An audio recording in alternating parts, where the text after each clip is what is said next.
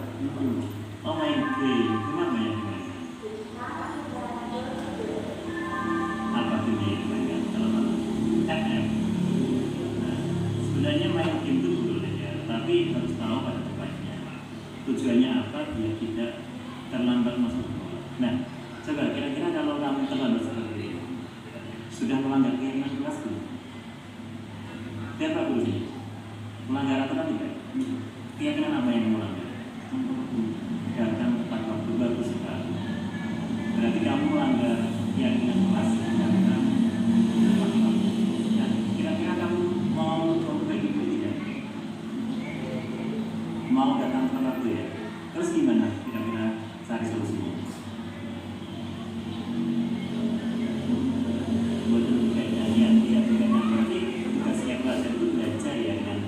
Kemudian tidur jam berapa biar gak kesiangan? Jam 9. Nah, main gamenya itu boleh, tetapi tidak pada saat besok belajar. Pada saat libur itu silahkan main game. Bisa berjanji ya, nanti kamu setiap malam tidak begadang pada saat ada pelajaran. Kemudian besok datang ke kamu ya.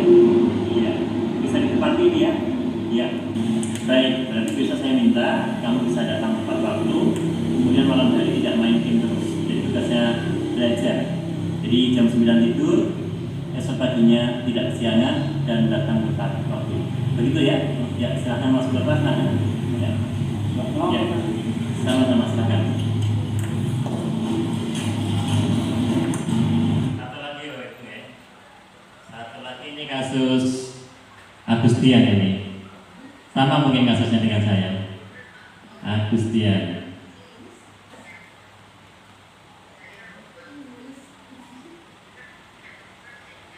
Kasus 2, murid Ahmad Ari Agustian pada saat pembelajaran tidur di kelas, Bapak Ibu.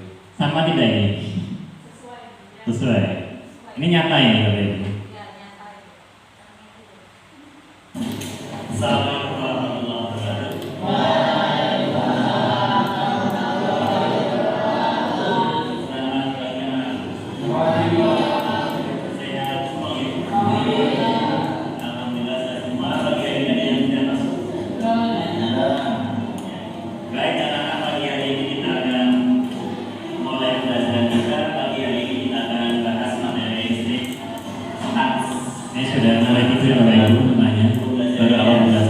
Ini nyata Bapak Ibu.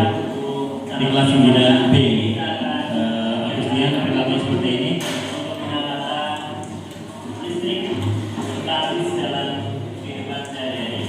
Anak-anak pastinya pernah ya melakukan percobaan menggunakan gaya plastik dikosongkan rambut. Kemudian dikatakan mereka mana? Ya, ini bagus sekali. Apa gimana? Tahu nama? Bisa kamu menyadari salah nggak tidur di kelas? Sama betul ya. Jadi tidur di kelas itu termasuk perbuatan yang tidak baik ya. Jadi pada saat pembelajaran Bapak guru menerangkan dengan baik, teman-teman juga mengikuti dengan baik. Kenapa ya kamu malah tidur di kelas?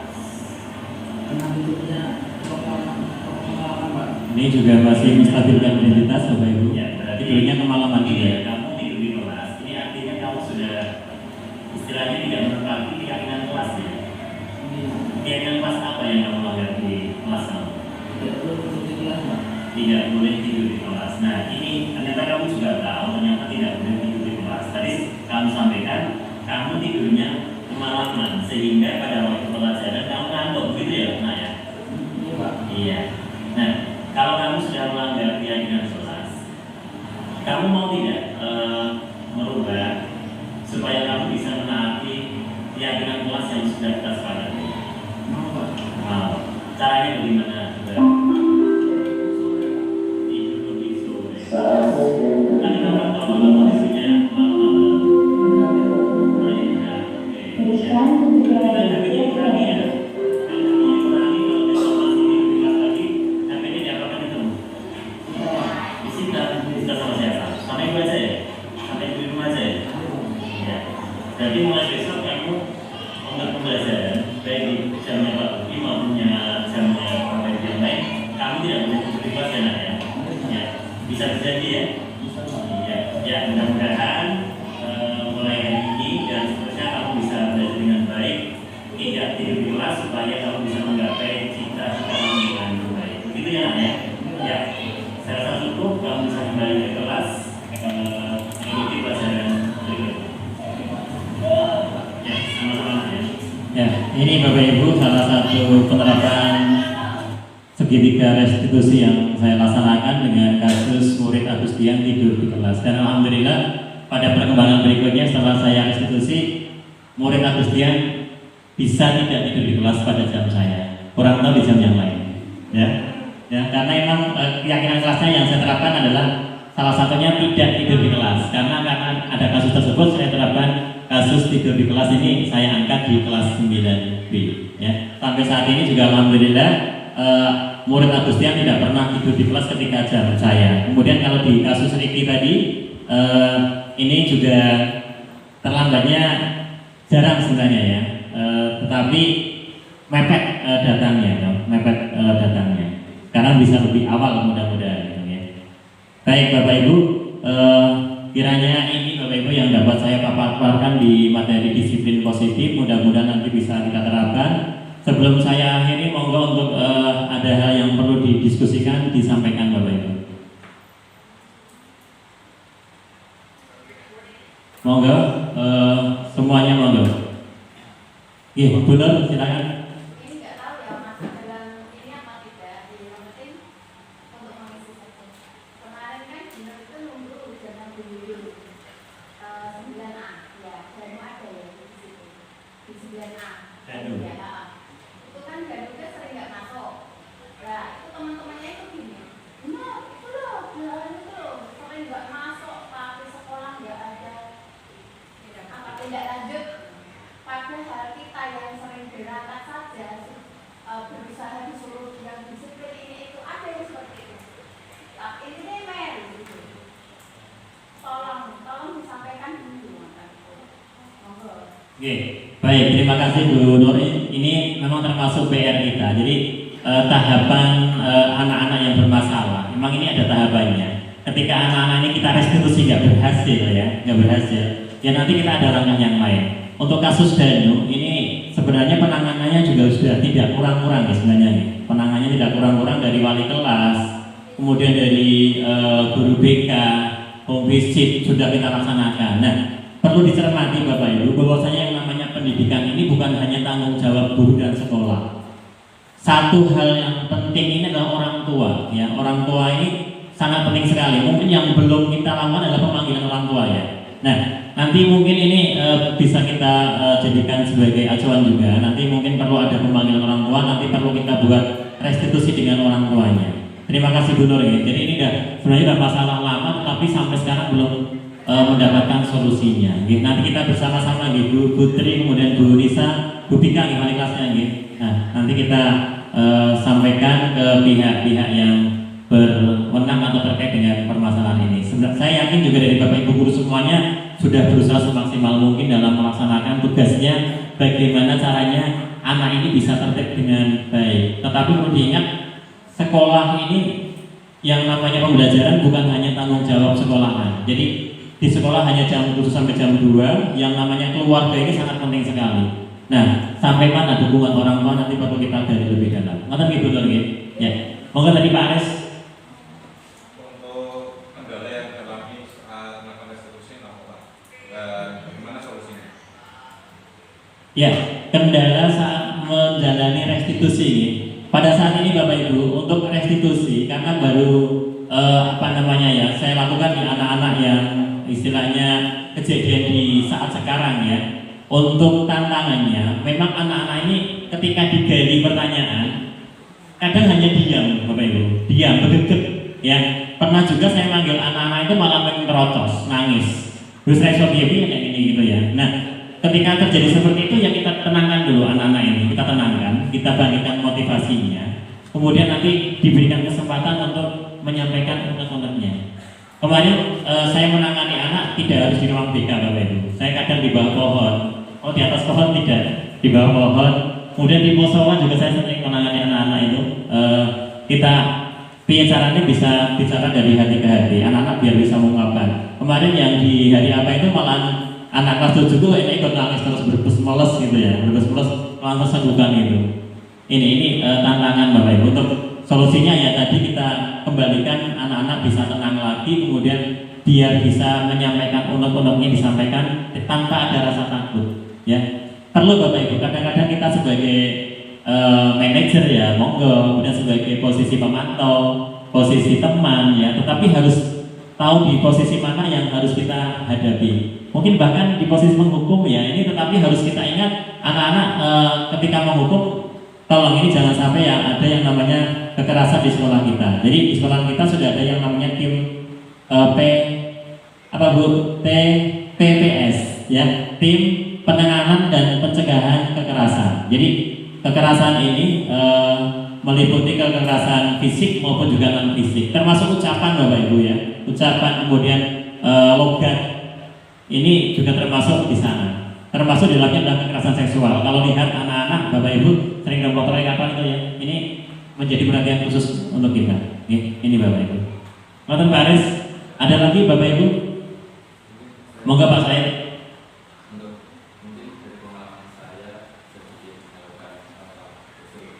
Untuk keyakinan kelasnya berarti sama, enggak terlalu beda dengan komitmen kelas, berarti sama-sama dengan menanamkan keyakinan kepada peserta didik. Tapi bagaimana kita menerapkan keyakinan kepada mereka padahal mereka pun belum tahu keyakinan itu seperti apa. Jadi keyakinan itu timbul menurut saya karena pengalaman.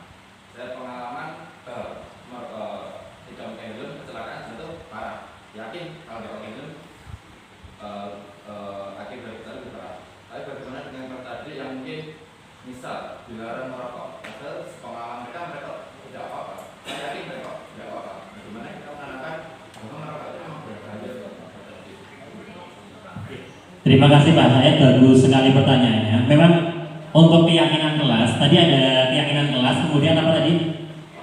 Komitmen kelas ya. Kemudian ada yang namanya kesepakatan kelas, Bapak Ibu ya. Ini sebenarnya ini adalah rangkaiannya, muaranya nanti adalah keyakinan kelas ya.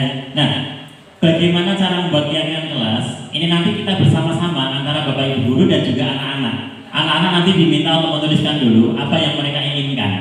Nah, tetapi yang ditulis anak-anak nanti kita rumuskan bersama-sama dengan guru ya. Kemudian menghasilkan sebuah keyakinan kelas. Nanti bersama-sama ketika membahas keyakinan kelas ya, bersama di kelas, ini membutuhkan waktu Bapak Ibu. Mungkin 2 jam pelajaran baru selesai sebenarnya ya. Jadi nanti pakai stick note gitu, nanti anak-anak setiap anak menuliskan dulu yang diinginkan, keyakinan yang dimiliki dia apa. Yang serumput nanti jadikan satu gitu ya. Kemudian nanti kita bahas bersama-sama, kita jabarkan. Oh misalkan disiplin. Disiplin itu apa itu ya? Misalkan datang tepat waktu. Kalau nggak datang tepat waktu berarti nanti apa? Ini kita jabarkan. Semua anggota kelas nanti harus memahami keyakinan kelas yang disusun tersebut.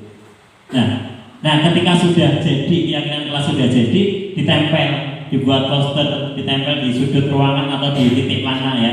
Anak-anak harus memahami semua dan tahu apa keyakinan kelas yang disepakati di dalam kelas tadi. Nah, dengan demikian, ketika keyakinan kelas ini sudah menjadi hal yang yakin di anak-anak, nanti akan dilakukan sebagai nilai kebajikan. Begitu ya Pak?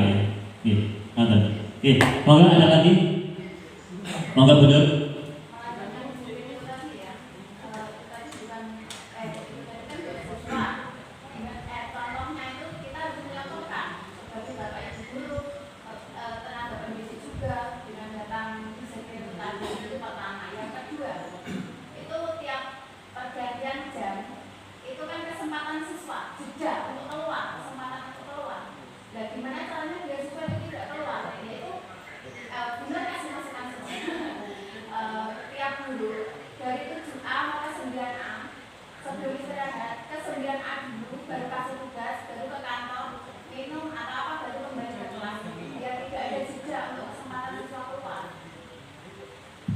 Baik, terima kasih. Bagus sekali Bu Nur. Jadi kita ingat lagi asas trikon.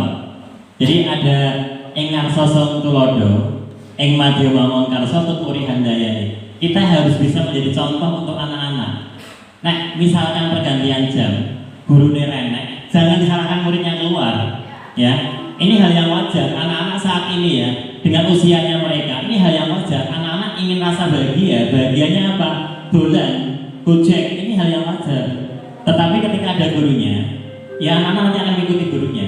Ya ini ya. Nah nanti monggo, ini masukan dari Ibu Nur bisa kita terapkan ya. Ketika Bapak Ibu harusnya enggak seperti itu. Ketika jam pindah dari 9A ke 9B ya langsung 9B.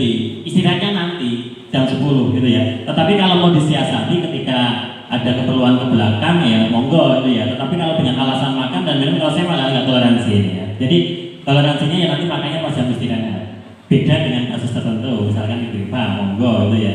Tetapi ketika jam 1, 2, 3, 4 ini masih mampu lah saya rasa ya. Jadi dari 9A ke 8A langsung masuk ke kelas seperti ini. Tetapi diingat, ciptakan suasana kelas yang nyaman di dalam kelas. Ciptakan kelas yang bahagia. Jadi biar 2 jam itu nggak terasa 2 hari gitu ya. Karena memang ada anak-anak yang bilang, wah pelajarannya koyo rong dino, itu ada seperti itu ya. Nah, bagaimana cara kita ciptakan suasana pembelajaran yang menyenangkan, bahagia, rong jam koyo rong menit gitu ya, nggak lama gitu ya. Ini Bapak Ibu ya. Olahraga santai aja, mau 3 jam, 5 jam udah seneng ya gitu Pak ya. Tapi ketika pelajaran IPA saya itu ya, suwe atau Pak seperti itu loh ya. Orang metu-metu itu, orang jam suwe yang ini, seperti itu Pak ya. Nah, tetapi ketika saya bawa ke lab, ke praktek ini ya cepat gitu ya. Jadi memang bagaimana sih cara kita mengkonsep pembelajaran biar anak-anaknya bahagia ya. Anak-anak memang tujuannya kan masih bermain, monggo bermain sambil belajar, belajar sambil bermain. Ya, kita senangi dengan ice breaking perlu sekali ya. Anak-anak biar nggak boring. Ini Bapak Ibu. Ada lagi Bapak Ibu? Iya, monggo Pak saya. Untuk melanjutkan gubernur mungkin seperti yang jelas untuk berlaku untuk kelas tersebut. Tadi bagaimana misal untuk seperti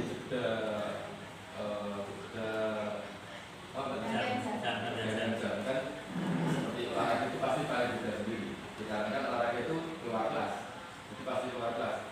Jika kegiatan kelas itu dibarengi dengan setiap guru maupun memiliki program pembelajaran masing-masing, seperti di olahraga itu pasti saya nggak masuk duluan, kabel saya pasti nggak masuk karena setiap kontak pembelajaran semester awal dimulai 15 menit, nggak sampai 15 menit, anak itu sudah saya beri kontak pembelajaran dan sudah diberi. Jadi sebelum pembelajaran olahraga itu awal semester itu saya sudah menawarkan seperti ini ketentuan saya, kalian ini keberatan seperti apa, kalian mengajukan juga ketentuan seperti apa, dan juga untuk pergantian jam untuk olahraga sudah paling tidak. Saya nggak pernah masuk dikarenakan emang anak-anak itu saya biasakan untuk pemanasan. Jadi peserta didik sudah harus pemanasan sebelum guru datang. Dikarenakan di lapangan, beda dengan di dalam kelas. Guru masuk, anak-anak juga harus di dalam, nggak boleh keluar. Ini seperti itu. Ini bisa dibedakan dan kontak. Oke, bagus sekali Pak. Jadi memang betul Pak. Jadi ketika peraturan ya, kemudian diberi, kemudian menjadi ada keyakinan kelas, kemudian kan di bawahnya ada guru yang bersangkutan, guru mapel dalam hal ini ya. Keyakinan kelas ini disusun oleh wali kelas bersama dengan siswa di kelas. Nah, ketika di mapel tertentu, ini monggo disusun lagi yang namanya keyakinan bersama lagi. Gak masalah. Ketika saya kan juga sama, keyakinan kelas kemudian saya di lab. Saya di lab juga menggunakan keyakinan yang saya susun di lab. Jadi ada keyakinan yang disusun di lab. Anak-anak harus datang bagaimana, ini ada ketentuannya juga di lab ini. Ini Pak. Jadi saya yakin juga pasti berbeda dengan di olahraga. Monggo ketika panjenengan menerapkan hal tersebut, ketika sudah diyakini dan disepakati oleh siswa, silakan untuk dilaksanakan. Ini tidak menjadi problem. Jadi antar mapel berbeda. Ini pasti seperti itu. Tetapi tidak istilahnya tidak keluar dari keyakinan kelas yang disepakati di kelas. Tetapi kan nanti diberikan ke guru mapel berikutnya. Begitu ya Pak ini. Termasuk juga olahraga kan nanti sebelum KBM jam berikutnya kan harus ganti baju dulu. Nah ini loh, ini kan khusus, ini peralatan khusus namanya. Ya. Nah, monggo ini nggak ada masalah. Nonton ya. Ada lagi Bapak Ibu? Sangat menarik ini ternyata ya. Pembahasan kita sangat sekali. Monggo Pak. Kamu ini pakai mic jadi ya. Ngomong suara ya. Monggo berdiri Pak. Sini Pak. Jadi ini mungkin masih soal tadi di Mbak Nur tadi, terus Mas Said. Kalau Mbak Nur tadi kan hanya berpusat pada guru. Guru jadi dari jam ganti di Pak dari kelas 7 ke kelas 8 ibaratnya kan itu. Tapi dari pengamatan saya pribadi nih, walaupun ada 1-2 guru kemungkinan entah itu sudah melakukan atau belum, tapi kalau guru sudah di dalam itu masih banyak sekali murid yang di luar. Misal mawon juga nih, pas jam ketiga, jam keempat itu kan saya sering ke tempat ini. Padahal itu ada guru yang kelas 9 udah masuk, tapi di sini itu masih banyak. Nah, contohnya seperti ini. Ini kemungkinan ada guru di dalam kelas, tapi ini kan masih pada di sini. Nah, jadi tindak lanjutnya bagaimana mungkin dari siswa itu juga diberitahu. Oke, terima kasih Pak Eko. Jadi masukan dan klarifikasi ini sangat jelas sekali Bapak Ibu. Jadi ketika jam-jam pembelajaran, misalkan jam IPA, jam saya, yang tanggung jawab di kelas tersebut ya guru tersebut, gitu ya. Makanya ketika di awal pembelajaran itu ada yang namanya pengecekan siswa, ada dicek siswanya enek pora, di absen. Ini tujuannya adalah seperti itu Bapak Ibu. Jadi renek muridnya yuk piye carane monggo digoleki, gitu ya, digoleki. Anak-anak ditoke tuman nanti gitu ya, tuman. Jadi dia sudah melanggar yang namanya keyakinan kelas tadi, ya. Dulu kan juga banyak, misalkan di jam tertentu ya, muridnya renek, WA saya, padahal saya juga ngajar. Terus piye seperti ini gitu ya. Saya ngajar sudah saya siapkan perangkatnya dengan baik, nanti alurnya seperti ini, saya tinggalkan juga kacau. Koordinasi dengan guru BK saya ya, WA Bu Lisa, WA Buto seperti itu ya. Nah, ini bisa dilakukan kolaborasi Bapak Ibu. Jadi kolaborasi ini sangat penting sekali. Kolaborasi itu caranya ya gotong royong, gitu ya, gotong royong. Mbak Nur juga siap ya Bu Nur ya. Sekarang ada Putri lebih kuat lagi. Nah, beberapa kali guru yang piket pun juga harus bertugas. Piket itu bukan hanya salaman kok. Sehari penuh Bapak Ibu. Ketika pas ngajar, kemudian setelah ngajar ada jam kosong, keliling silahkan, keliling monggo. Anak-anak yang istilahnya di luar diminta untuk masuk. Jadi memang perlu gretek karena tingkat SMP Bapak Ibu. Kita perlu gretek dan perlu ekstra sabar. Jadi kalau kita terapkan dulu 5S ya kurang 1. Kalau saya 6S ya. Salam, senyum, salam, sopan santun, tambah lagi sabar. Perlu sekali sabarnya ya. Sabar itu sangat penting sekali. Tapi yang ke-7 jangan ya, yang ke-7 jangan. Jangan, ini misalkan nanti kita cari aman juga Bapak Ibu. Kita itu juga manusia biasa, banyak kekurangannya, kadang kesel gitu ya. Nah kan guyu terus kan ya raiso itu ya, juga banyak masalah kadang ya, ada masalah ini yang nggak mereka paham ya anaknya. Mereka juga nggak paham kalau karakter Bapak Ibu juga banyak nggak paham mereka. Ini harus kita pahamkan juga. Kita sebagai guru dikiranya sempurna juga enggak gitu Bapak Ibu ya. Jadi kita harus mampu menerima evaluasi, koreksi, umpan balik dari Bapak Ibu guru, dari siswa, ini harus kita terima Bapak Ibu. Oke, ya? Ada lagi mungkin? Masih lagi mau ke Pak Said? Monggo. Oke, mungkin saya menambahkan yang mengenai keyakinan dari untuk menjawab dari pertanyaan Mas Iko. Mungkin anak-anak yang masih dual seperti ini contohnya di depan itu ada. Itu kan berarti belum menanamkan keyakinan kelasnya masing-masing. Seperti yang saya ceramahkan yang awal tadi, berarti keyakinan itu didapat antara dengan pengalaman langsung dan juga tekanan. Contoh-contohnya misal tekanan berarti dari Bapak Ibu guru yang bersangkutan atau guru BK dan guru yang ditakuti di universitas tersebut. Nah, untuk hal tersebut jika memang sangat dihindari tekanan dari guru yang ditakuti atau menghindari hal yang tidak diinginkan, berarti kita perlu memberikan pengalaman dan gambaran kepada peserta didik. Jadi bisa diberikan mungkin zaman seperti dahulu itu pasti siklus orang sekolah itu kelas 1 polos, kelas 2 nakal, kelas 3 obat, dikatakan ujian nasional. Mungkin gara-gara sekarang nggak ada ujian nasional, dulu itu pasti beberapa minggu sebelum ujian nasional ada renungan. Kita mengundang seperti ustadz atau dari psikologi memberikan gambaran. Misal kamu pulang ada beberapa kuning seperti itu. Mungkin itu hal yang perlu kita berikan kepada peserta didik. Misal bahaya merokok, ya kita jika tidak bisa memberikan pengalaman yang nggak mungkin kita berikan pengalaman mungkin sakit paru-paru, berarti kita berikan pengalaman mereka gambaran bahayanya merokok seperti mengundang dari puskesmas. Dan masalahnya dari mengundang tersebut berarti mengenai komunikasinya. Menurut saya setiap kita ceramah hari Jumat di masjid nggak ada yang mendengarkan karena anaknya terlalu banyak. Jadi bisa mungkin diseling. Misal Jumat religi itu nggak semuanya religi. Ada yang Jumat bersih kelas 1, kelas 2 Jumat sehat, kelas 3 mungkin bisa seperti ada diberikan pengalaman dari puskesmas. Jadi lingkupnya lebih kecil, pasti lebih tersampaikan. Mungkin seperti itu Pak. Mengenai agar peserta didik paham mengenai keyakinan kelasnya masing-masing. Baik Pak, terima kasih. Jadi memang keyakinan kelas ini memang masih dalam tahapan istilahnya ya, tahapan anak-anak belum memahami sebenarnya apa keyakinan kelas ini. Nah ini nanti tugas kita Bapak Ibu ya, utamanya wali kelas. Nanti monggo keyakinan kelas yang sudah disusun, yang belum nanti monggo menyusun gitu ya. Itu perlu disosialisasi ke anak-anak. Oh ini loh keyakinan kelas seperti ini. Harus kita tanamkan kepada anak-anak dan benar-benar mereka meyakini keyakinan kelas tersebut ada nilai kebajikannya. Ada nilai kebajikannya. Ini yang perlu digarisbawahi. Nah, terkait dengan kegiatan tadi, ya, kegiatan untuk selang-seling nanti bisa dipertimbangkan ya, di kegiatan SKL ya Bu Eva ya. Jadi memang betul sekali ketika kita mengadakan kegiatan yang klasikal, jumlahnya banyak ya.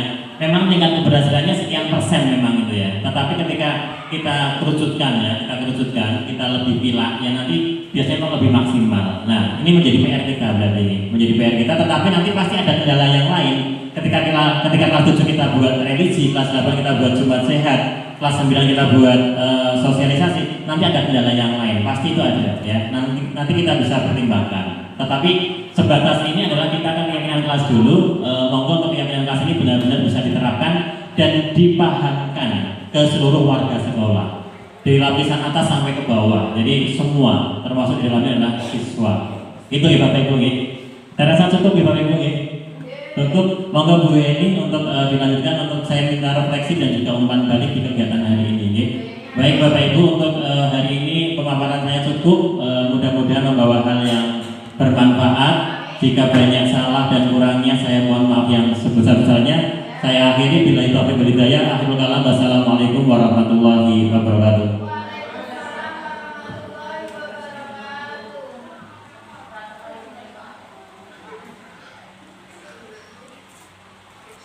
Oke, ini paparan yang luar biasa tadi dari Pak Budi Mulyono.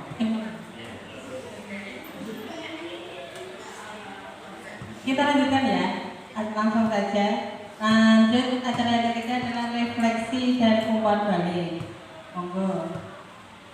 Monggo Bapak Ibu, saya minta umpan balik untuk kegiatan hari ini 2 atau 3 orang untuk menyampaikan tentang kegiatan hari ini. Monggo, Bapak Ibu.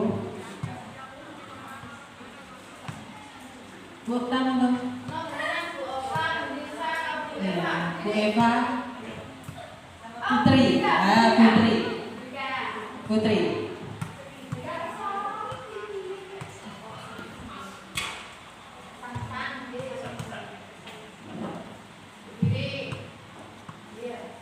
Assalamualaikum warahmatullahi wabarakatuh.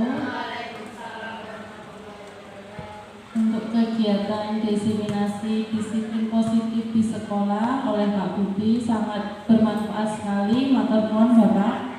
Ini jadi bisa menambah ilmu juga untuk menghadapi pembelajaran di kelas.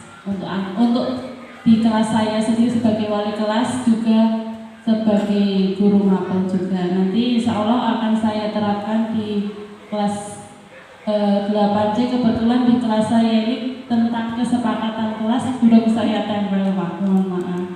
Jadi bisa untuk refleksi saya juga. Matur suwun ya Pak.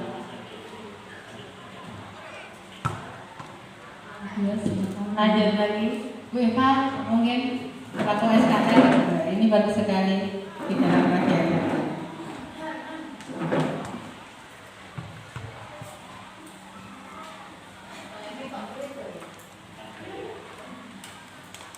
Terima kasih atas waktu yang diberikan ya. Sama seperti tadi dari Bu Okta, jadi dari kegiatan diseminasi disiplin positif di sekolah itu termasuk saya yang awalnya yang termasuk guru sering hukum ya saya kategorinya. Itu jadi ada pandangan lain selain menghukum oh caranya seperti ini, bisa mendekatkan diri ke teman, memposisikan sebagai teman. Terus yang tadi apa Pak Budi? Ya, sebagai manajer itu tadi. Jadi